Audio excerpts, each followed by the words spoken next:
In this tutorial, I'm going to show you how to create tracking URLs in HubSpot so you can track traffic sources and measure your campaign performance. Start by logging into your HubSpot dashboard, then click on the settings icon and use the search bar to find Tracking URL Builder. Open it and click Create Tracking URL to begin. Next, enter the URL of the page you want to track. Make sure this page has the HubSpot tracking code installed so data can be recorded properly. After that, select or create a campaign to organize your tracking link. Then, fill in the UTM parameters like source, medium, and campaign name so you can identify where your traffic is coming from.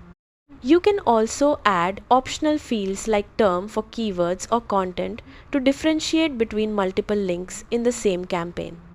Once everything is set, click Create and HubSpot will generate your tracking URL, which you can copy and use in your ads, emails, or social posts.